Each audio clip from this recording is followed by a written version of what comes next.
Un livre empli de mystères, porteur de vérités secrètes qui bouleversèrent le monde, d'un bout à l'autre de l'histoire.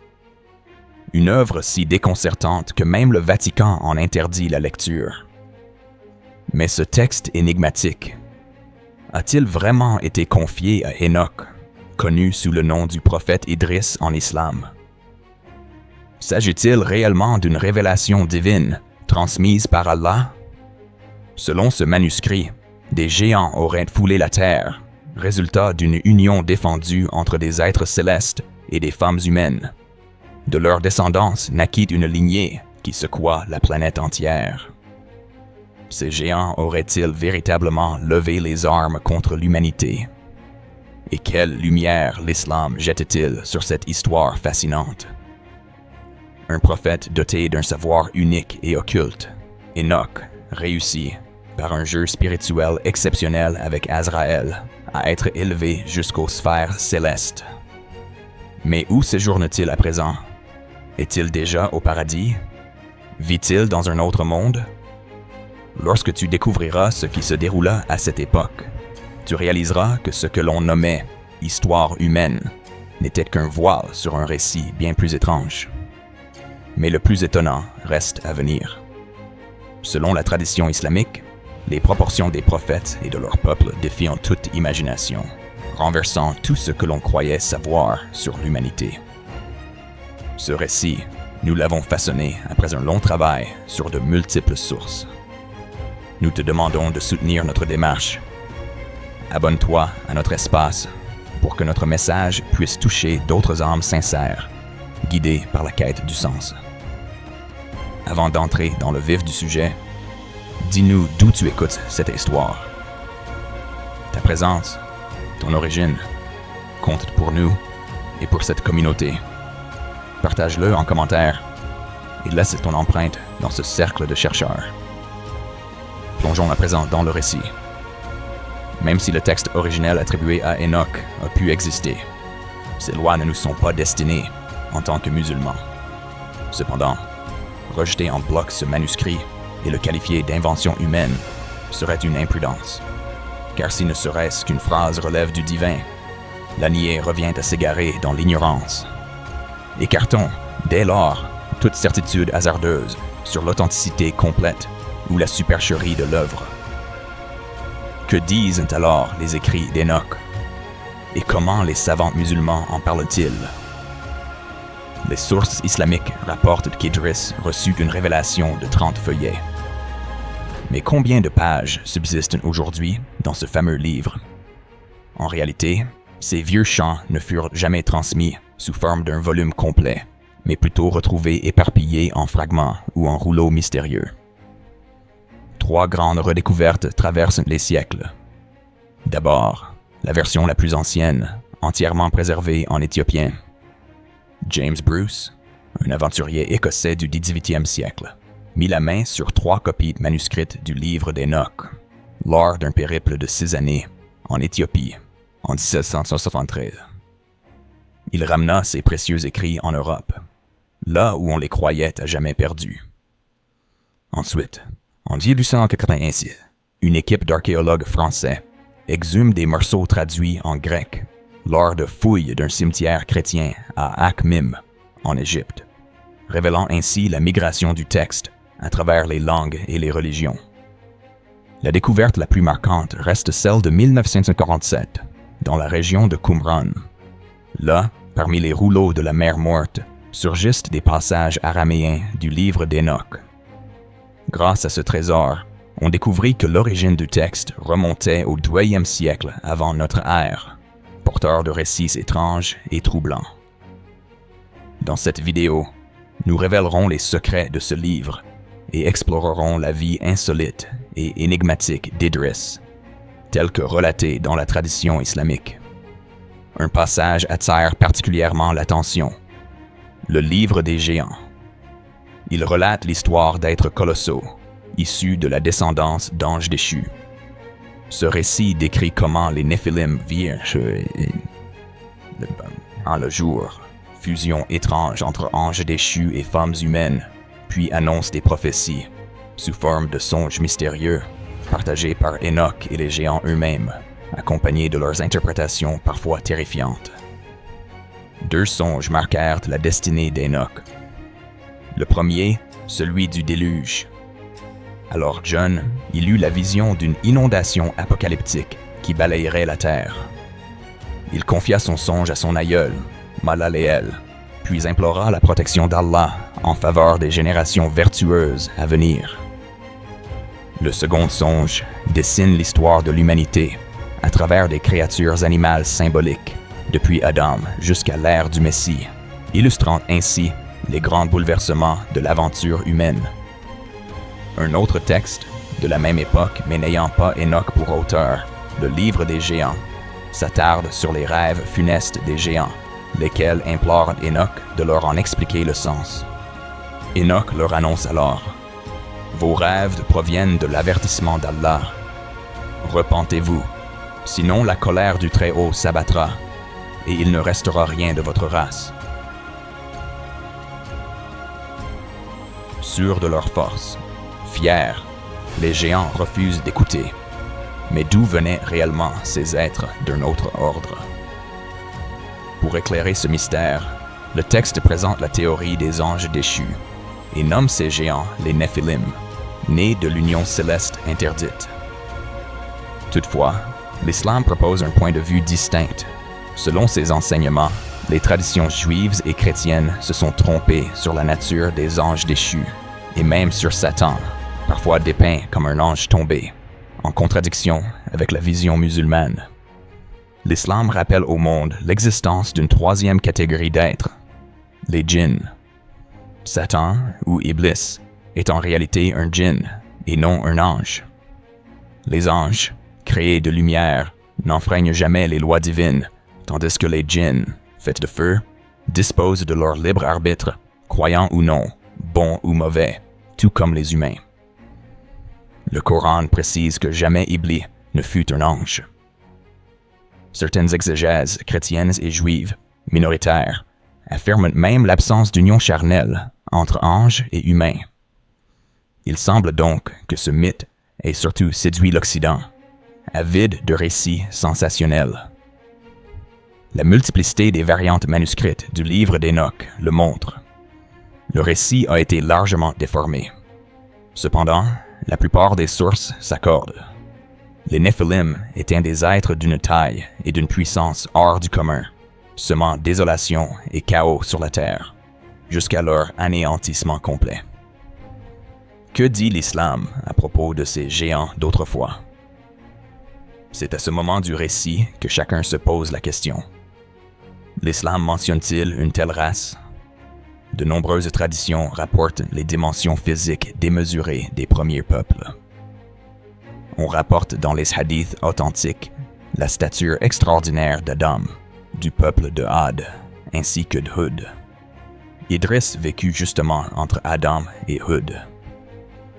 Il est donc légitime de penser que lui et ses contemporains partageaient cette corpulence hors norme. Il est rapporté dans les sources les plus fiables qu'Adam mesurait 60 coudées, soit environ 40 mètres, selon un hadith inclus dans le recueil de Bukhari, où le prophète Muhammad, paix et bénédiction sur lui, explique « Allah créa Adam, dont la stature atteignait 60 coudées. » Le Coran, quant à lui, décrit le peuple de Had comme robuste, doté d'une force colossale. Et quant au peuple de Had, ils se comportèrent avec arrogance sur la terre, disant « Qui donc est supérieur à nous en puissance ?» Surat Fussilat. Les commentaires expliquent que ce peuple taillait des structures gigantesques dans la pierre et surpassait toutes les créatures de leur temps. Si Adam dépassait 40 mètres et qu'Idris ne vivait que quelques générations après, il semble cohérent de considérer ces premiers hommes comme de véritables géants, bien qu'aucun terme précis ne soit utilisé dans les textes sacrés. L'islam ignore le concept de Néphilim, mais accepte la possibilité d'interaction entre djinns et humains. Certaines légendes parlent de créatures nommées Nasnas, hybrides improbables, nées de ces rencontres, mi-humanité, mi-invisibles, marqué par des singularités physiques. Mais peu d'études académiques étayent ces mythes, ancrés surtout dans le folklore populaire. Le caractère destructeur et tumultueux attribué aux Néphilim rappelle toutefois les djinns maléfiques du Coran. On rapporte dans la tradition islamique que chaque humain possède un tentateur attaché à lui, un Qareen, et que Satan, chef des égarés, dispose de millions d'alliés. Mais l'histoire d'Enoch et des deux anges Harut et Marut, relatée dans le livre d'Enoch, propose une autre vision. Ici, ces deux anges enseignèrent la magie aux hommes, mais par permission expresse d'Allah, afin de contrer les enchantements diffusés par les djinns et les démons, non dans la révolte, mais dans la mission divine. Ils révélèrent les secrets des arts occultes, afin que les fidèles puissent s'en protéger, non pour s'égarer, à l'image du médecin qui doit étudier la maladie pour pouvoir la soigner. Hélas, l'humanité détourna ce savoir à son avantage, se laissant corrompre par l'appât du pouvoir. Comme tant de peuples avant eux, ils finirent par s'autodétruire, aveuglés par leur soif de domination. Mais qui était vraiment le prophète Idriss que Enoch représente? Fils d'une lignée érudite, il fut le premier à consigner la parole par l'écriture, maître en astronomie et en calcul, pionnier de l'art de la couture. Il introduisit l'art du tissage et porta les premiers vêtements assemblés. Le Coran mentionne Idriss à 2 reprises, louant sa constante droiture, son intelligence et sa dévotion. On raconte qu'il naquit près de Babylone et, avant même sa mission prophétique, vouait son existence à Allah. Héritier d'un savoir transmis directement depuis Adam, il étudiait les astres, les mystères des cycles, et initia son peuple à des sciences inédites. Il transmet des conseils d'une sagesse rare. Plus l'homme s'élève dans la connaissance, plus il gagne en humilité. Il mettait en garde contre l'orgueil et la jalousie, appelait à la sincérité dans l'invocation, rappelant que la vraie richesse est celle du cœur satisfait.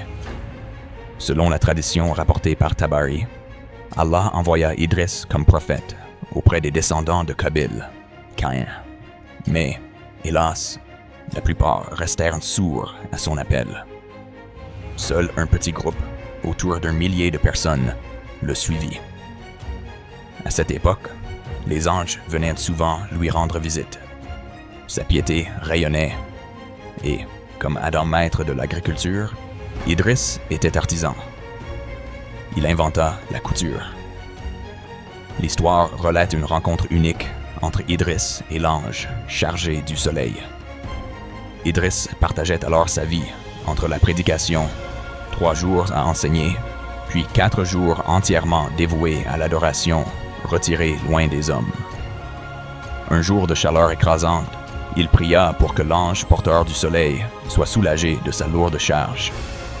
Allah accepta son invocation, ce qui éveilla la reconnaissance de l'ange. Celui-ci demanda à rencontrer Idriss, afin de l'honorer personnellement. Cette rencontre déboucha sur une profonde amitié. À la demande d'Idriss, l'ange intercéda auprès d'Azraël, l'ange de la mort. Azraël obtint la permission divine de venir voir Idriss sous forme humaine. Persuadé d'avoir affaire à un simple voyageur, Idriss le mit à l'épreuve. Il l'invita à partager ses nuits de prière, ses jeûnes, ses épreuves ascétiques. Azraël, infatigable, résistait à la faim, à la soif, à la fatigue, au point qu'Idriss finit par s'interroger sur la véritable nature de son compagnon. Après maintes refus de nourriture, et devant les signes indéniables de la non-humanité d'Azraël, Idriss lui demanda enfin « Pour l'amour de celui qui détient mon âme, dis-moi la vérité. Es-tu vraiment un homme ?» Azraël dévoila alors qu'il était l'ange de la mort, venu non pour le prendre, mais pour être à ses côtés, admirant la sincérité et la dévotion du prophète. S'ensuivit un dialogue d'une profondeur immense. Idriss supplia d'expérimenter la saveur de la mort, persuadé qu'une telle épreuve l'éveillerait à une adoration sans cesse renouvelée. Allah permit qu'il goûte la mort, puis le fit revenir à la vie. Bouleversé par la douleur et la terreur de l'instant fatal, Idriss demanda ensuite à contempler l'enfer, désireux d'approfondir encore sa foi. Azraël l'emmena alors auprès des portes de la géhenne, effleurant à peine ses abîmes, et le prophète s'évanouit face à l'horreur. Revenu à lui, il exprima le vœu d'entrer dans le paradis pour en sentir l'attrait. Après avoir reçu le consentement divin, Azraël le guida jusqu'au jardin céleste. Idriss goûta aux fruits du paradis et but à ses rivières, tant et si bien qu'il s'accrocha à un arbre, se refusant à quitter ce lieu béni. Un jugement divin fut prononcé. Idriss argumenta que le texte sacré enseigne « Toute âme goûtera la mort. Il n'y aura pour les gens du paradis qu'une seule mort. Nul n'en sera chassé. » Ayant déjà connu la mort, bravé les portes de l'enfer et pénétré au paradis, il estimait avoir droit de rester, et Allah confirma son souhait. Ce récit bouleversa même les anges, qui questionnèrent « Pourquoi Idriss, humain en proie au désir et à la tentation, accède-t-il à ce privilège alors que nous n'avons rien transgressé depuis la création ?» La sagesse divine répondit « Vous n'avez connu ni l'appât du monde, ni la ruse de Satan, ni l'épreuve du désir. Mais Idriss, lui, a tout surmonté pour mon amour. » Dans le Coran, l'éloge d'Idriss occupe 2 versets. L'un l'associe à la vérité et au rang élevé, l'autre le place parmi les justes qui bénéficièrent de la miséricorde. Sa montée aux cieux, rapportée lors du voyage nocturne de Muhammad, est parfois située au 2e, parfois au 4e ciel, selon les traditions. Certains savants pensent qu'Idriss vit encore dans le monde céleste. Idriss fut non seulement un maître spirituel, mais aussi l'initiateur de sciences et techniques. Écriture, astronomie, médecine, connaissances cachées sur la nature, la guérison, et même la maîtrise des êtres invisibles. Les philosophes grecs le surnommèrent Hermès Trismégiste pour sa sagesse profonde. Il transmet ce principe. La grandeur de l'homme réside dans la pureté de son intention et dans sa modestie. Il enseignait à purifier l'âme, à prier sincèrement, à fuir l'envie et à ne pas s'enorgueillir des bienfaits matériels.